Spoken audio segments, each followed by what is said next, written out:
Are you looking for an internet talk radio station for your podcast? Look no further. At the helm of Passionate World Talk Radio are two women that want to provide a spot for you and your podcast to be heard.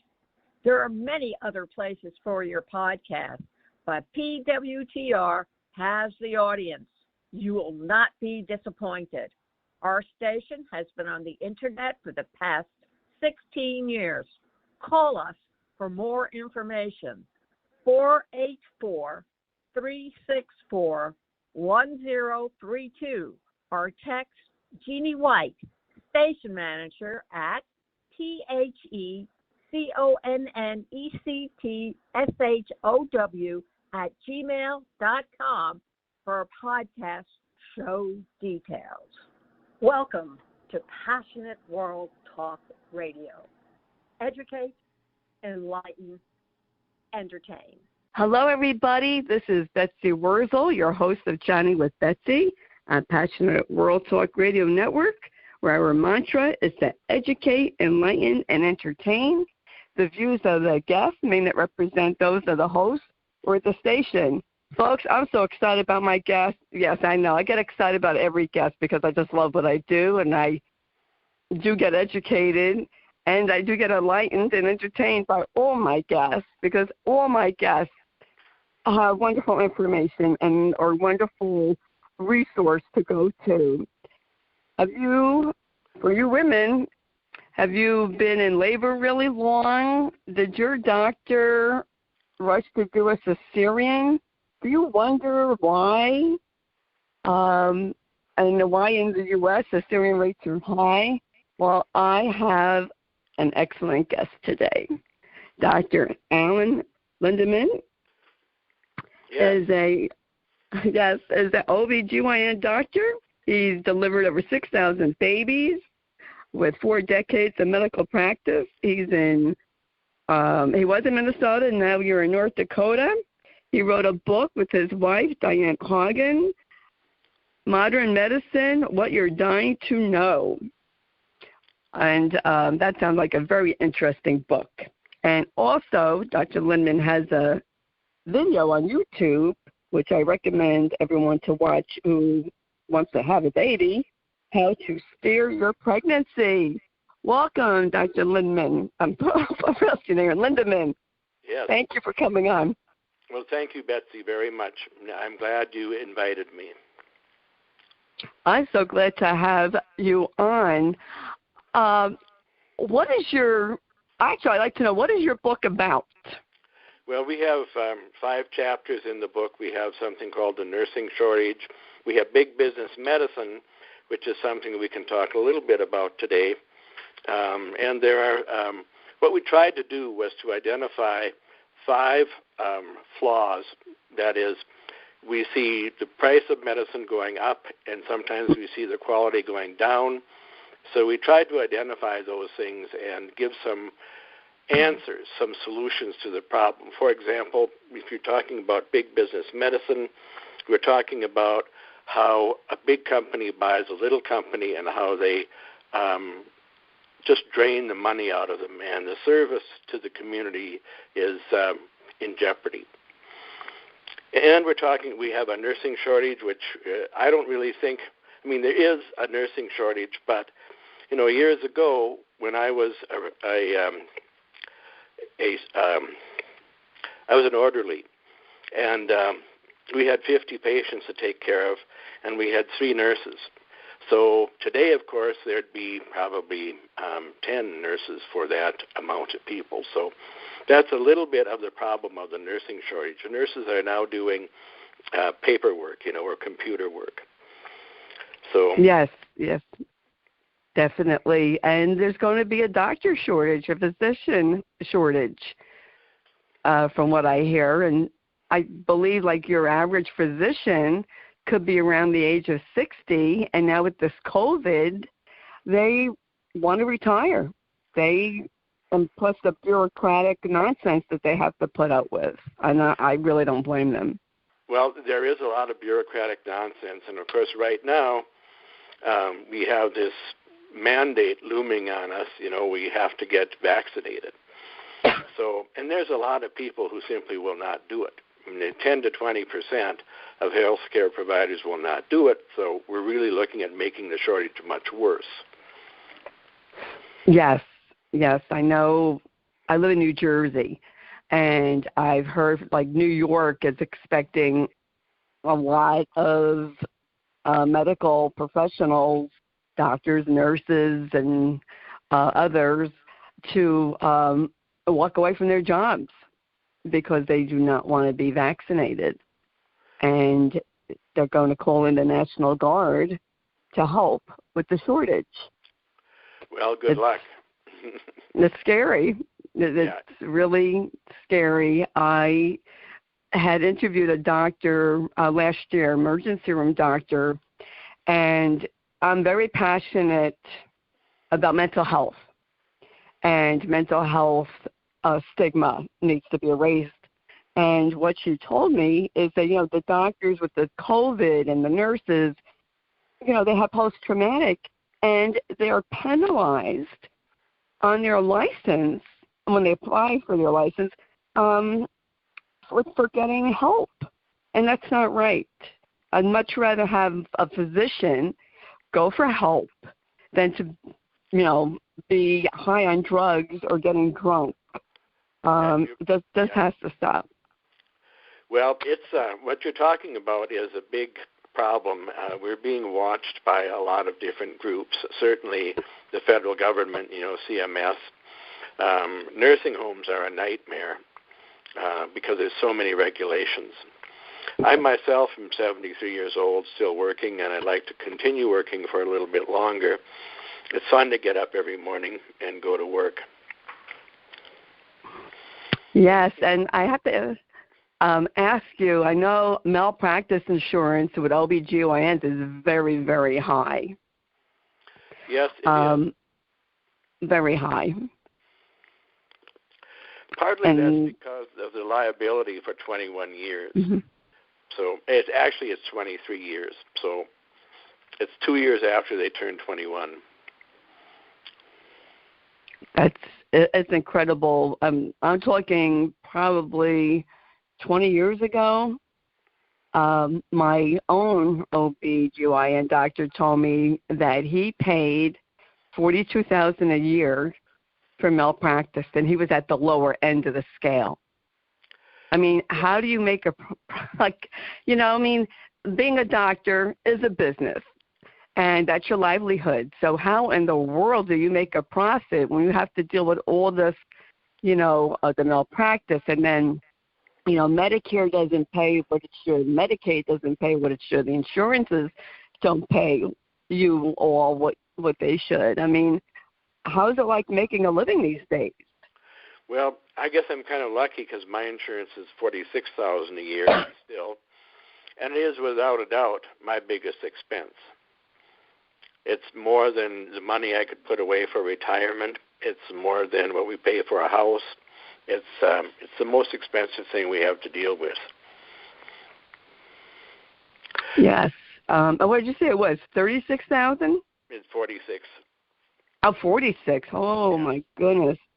That's outrageous. I mean, I don't know how doctors really stay in business these days. Well, what's happening is we're becoming employed. There used to be more private practice. I'm employed right now, so I don't have to worry a lot about.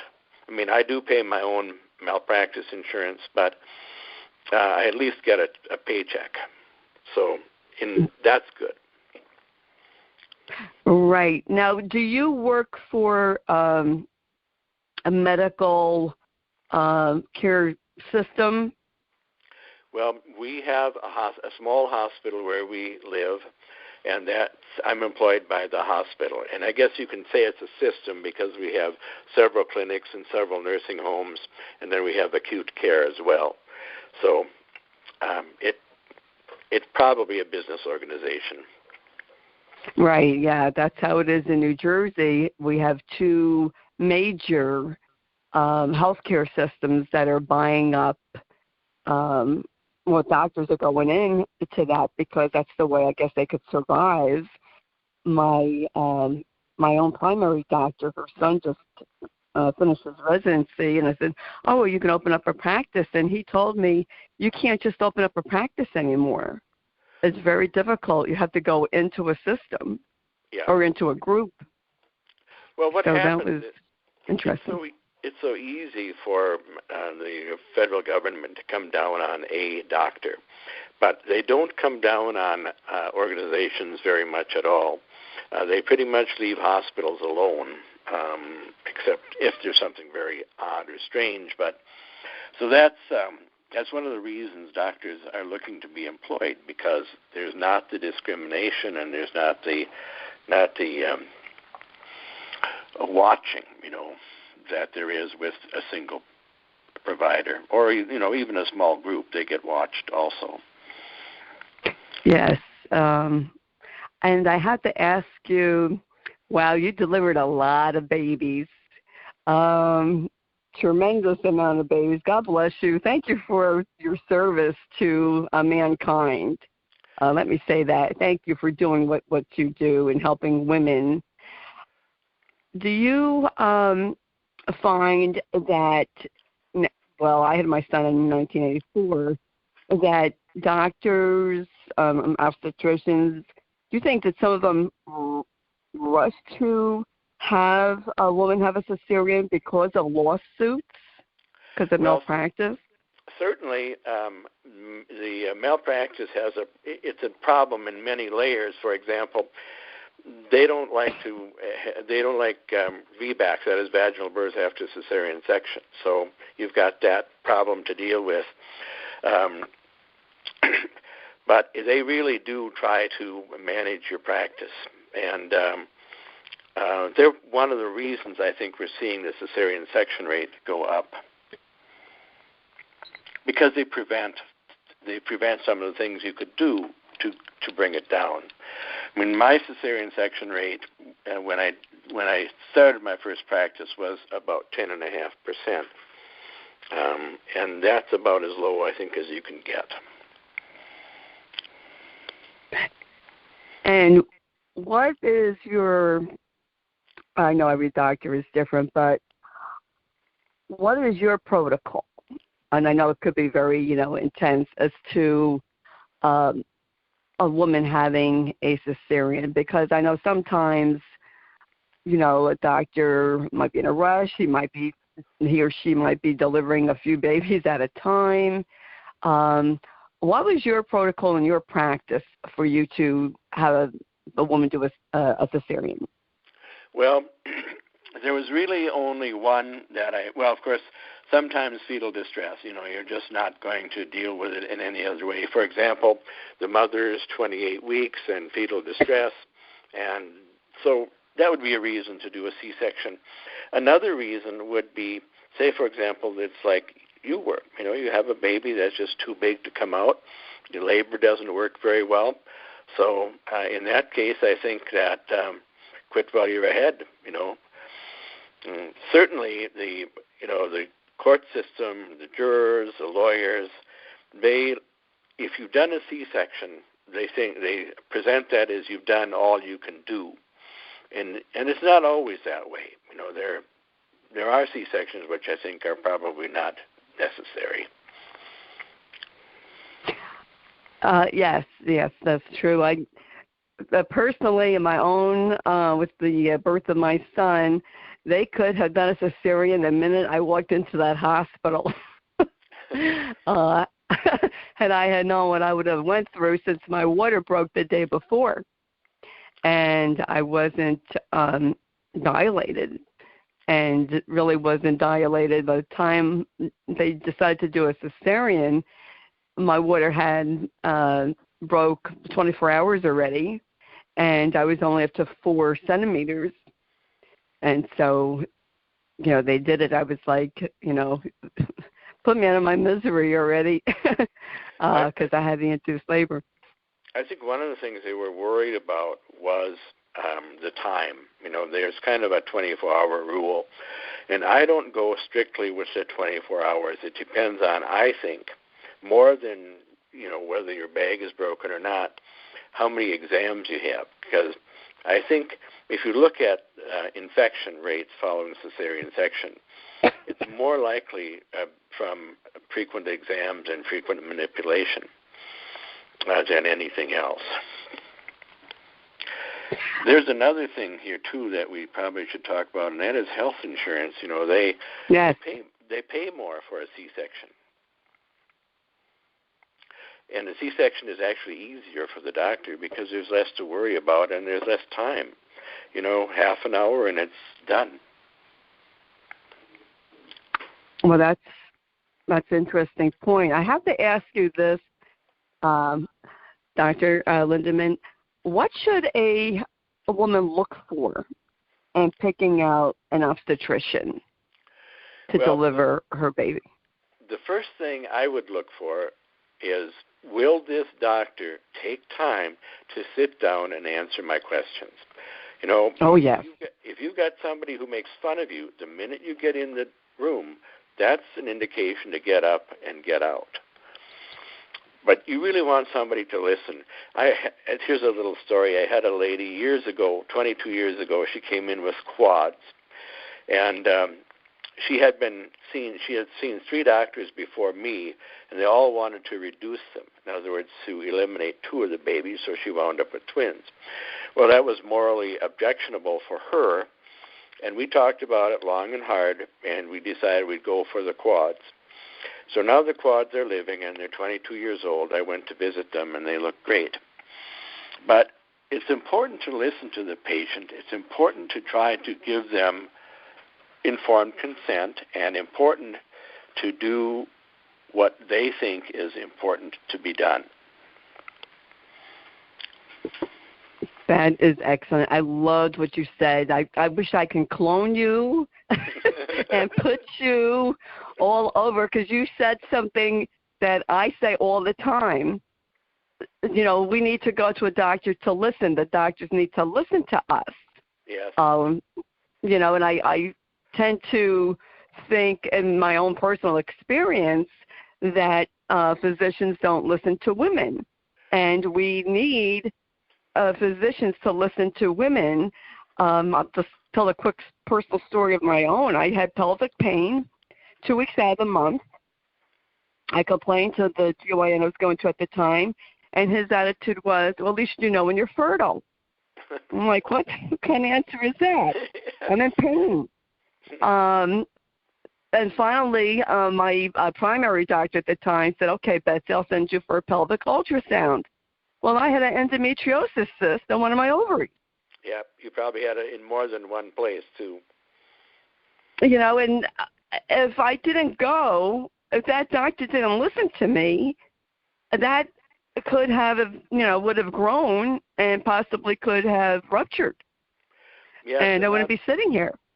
Well, there's all kinds of complications with endometriosis, and yes, it can get onto your bowel, it can get onto the ureter, the tube that goes from the kidney to the bladder. It can even shut that off. So, yeah, it's nothing to make light of, certainly.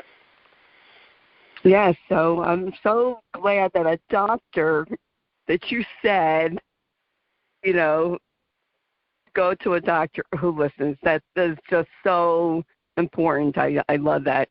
I wish I could hug you right through the airwaves that you said that. You know, it's just wonderful. It's so go important. Ahead. You know, I have no maternal deaths in the patients I've delivered. So, and I think it's because of listening and looking carefully. You know, for example, usually there's high blood pressure is not a surprise. It usually starts with a little bit of elevation here and there. And if you get it at that time, you can actually control that blood pressure and have a safe outcome for mother and baby. That is, you know, that's really good to know, because, you know, a doctor does need to listen and to look and to, you know, observe, and definitely, you know, to listen. I can't even stress how important that is. And I tell people all the time, you know what, you got to go with your instinct. If you feel the doctor isn't right for you, you feel they're not giving you the attention that you need or answering your questions, then go to another doctor. You have choices, and sometimes, right. Of course, in a group, you find that everybody's the same way. So sometimes it might be just necessary to go to see an entirely different group. Yes, I agree with that.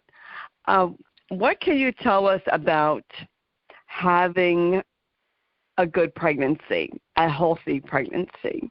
As you know, what can we control as women to have that? Well, I think it's really important, as we've already said, to have a good relationship with your doctor. But one of the things that I really stress during pregnancy is how to eat, because in 6,000 pregnancies, I have not had one patient who has had hyperalimentation, either the nose tube or the belly tube or the IV, nobody. And they've all, basically it's because I have a very good program for how to eat. And morning sickness occurs most often around probably 8, 9, 10, 12 weeks.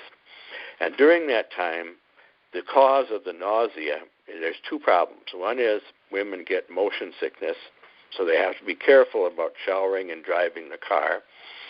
And the other thing is they have low blood sugar, and that makes them nauseated or takes their appetite away. So I recommend that sometimes, if it's particularly complicated, I shouldn't say this, but I've said put a can of Coke by your bed and some potato chips, and have a potato chip or two and a few sips of the Coke before you do anything, before you even get out of bed.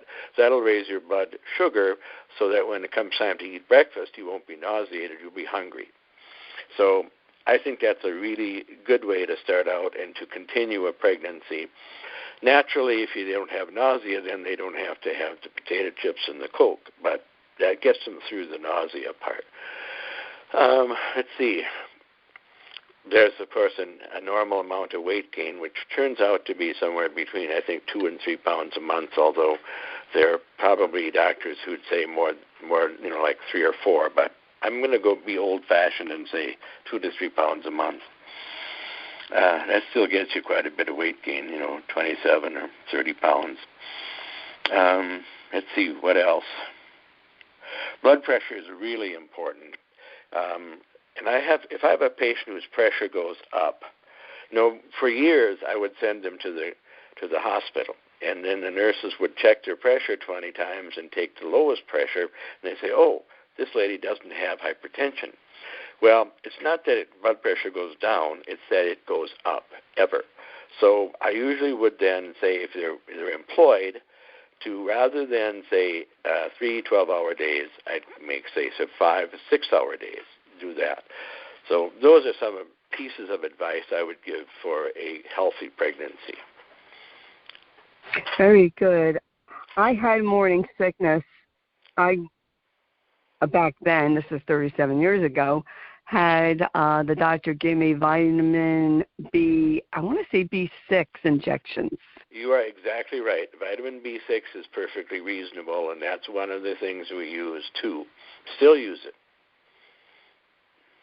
And the Coke, yes. And I know from my dad when we were, kids and we would get stomach upset, he would go to his dad's candy store and get the Coke syrup, the actual syrup. So these old-time remedies are, still work. They do. Oh, go ahead. No, I'm sorry, I interrupted you. Oh, no, go ahead. Well, anyway, yes, you're right. They still work, and I'm happy for that. Do you recommend staying away from Tylenol or aspirin? I know, every pregnant woman should consult their physician about what medications they could take if they're having pain or, allergies. Well, this is a concern. There are problems associated with NSAIDs, like Motrin and Advil and Meloxicam and naproxen, and a few other of those in that family. We have always said Tylenol is safe until recently. Now, I just read an article that says don't do Tylenol in pregnancy. And I haven't read it all the way through, so I don't really know why not. But Tylenol is hard on livers. I know that. I mean, you can really get into trouble by taking too much Tylenol. Not like aspirin. You can take a lot of aspirin and not die from it, you know. Your ears ring and you wish you hadn't done it. But other than that, it doesn't really cause much trouble. So, and what we've always said for many years now is that if it's over the counter, you can use it.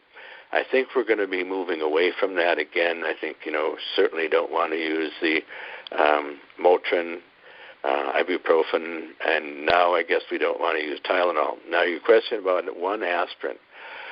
There are some people who give that for certain clotting disorders, but I don't think it would be harmful. But the point is that usually, you know, women who are pregnant are young and healthy. And, you know, you take the aspirin because you get to be 65 and you're worried about your coronary arteries. So I don't think there's any real reason to take it, although I don't see that there'd be much harm in it either. Oh, okay. I know that I took, over the counter. My mother-in-law, this is funny. She said, I drank beer when I was pregnant. There's nothing wrong with my children. I'm like, I wanted to say, I beg to differ. Well, I'm sure there was a time when, drinking, and, 50 years ago, there was cocktail hour, And right. I'm sure there was a lot of pregnant women who didn't bother to stay away from cocktail hour. Yeah, that's right. They, back in the old days, they, smoked and had their cocktails and, just did whatever, they wanted. So do you recommend to women to stay away from alcohol 100% when they're pregnant? The problem with alcohol during pregnancy, there's never been a study that shows how much alcohol is harmful. So given that information, I'd say probably better to stay away from it, although I have to say I do know women who drink wine on a fairly regular basis, not a lot, 3 or 4 ounces a couple times a week, and they seem to have healthy, normal babies. But I would, we can't really recommend the use of alcohol during pregnancy. There is a very specific entity. It's called fetal alcohol syndrome. You're probably familiar with it. Yes. It's got wide eyes and no philtrum. A philtrum is that little ditch under your nose. So, anyway, that's years ago I went to a fetal alcohol syndrome conference, and they said the classic fetal alcohol syndrome is Jackie Kennedy. Wow. I know. So just think of Jackie. That's interesting.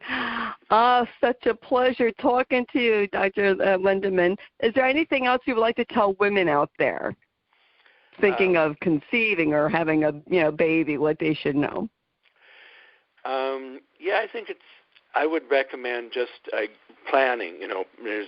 I know there's a lot of babies that aren't planned and that they do well and their pregnancies work out well, but I'd say try to plan it as much as you can.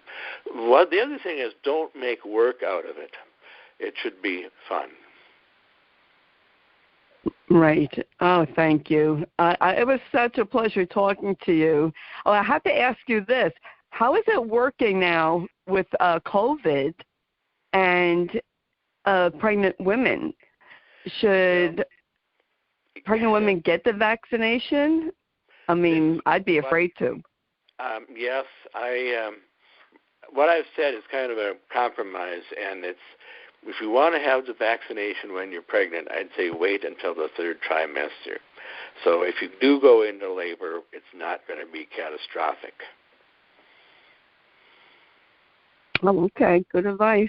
I always, wondered about that. Now, are they allowing the dads or, whoever they want in the delivery room now? Well, we had a hiatus. We're in between COVID Alpha and COVID Delta. And so right now we're into COVID Delta.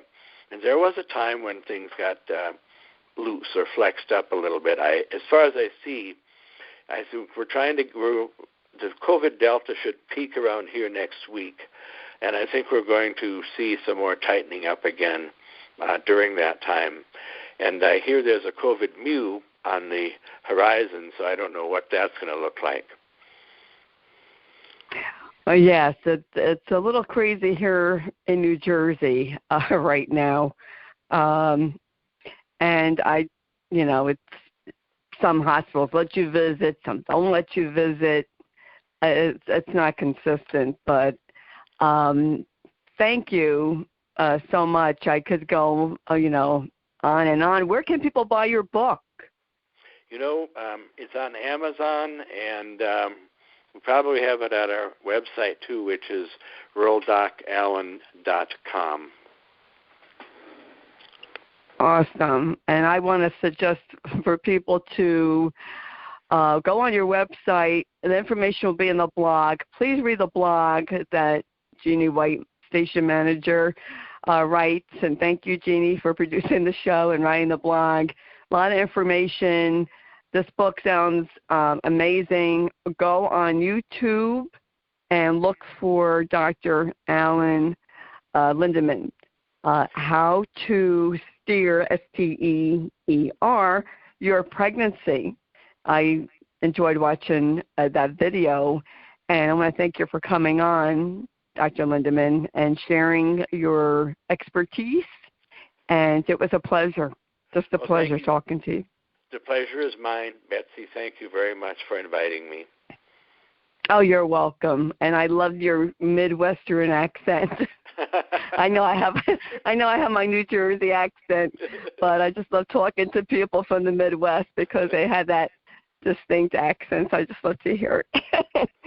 I know there are a lot of people who think we sound like we're Canadians. Yes, very close. Yeah. I think. Yeah, very close. Well, thank you once again.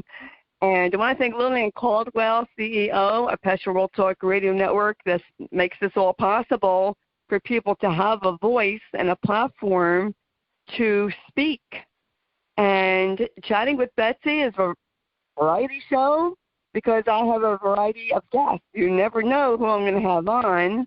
And that's why you should subscribe. I'm on all major podcast outlets. So wherever you hear your favorite podcast, subscribe to Chatting with Betsy because I have a lot of interesting guests coming up, and they're all so different. And I just love what I do. And I want to remind everybody, I know it's the end of September. I can't believe it's going to be October this weekend. September is World Alzheimer's Awareness Month. Please educate yourself on Alzheimer's. It's the number 6 killer. No one is immune. There's no cure. There's no treatment. Educate yourself because you're going to want to know about this disease. You never know that someone, God forbid, could have it. And folks, either you're going to be a caregiver, you're going to need a caregiver, or you were a caregiver. I've already was a caregiver. I hope I won't need a caregiver.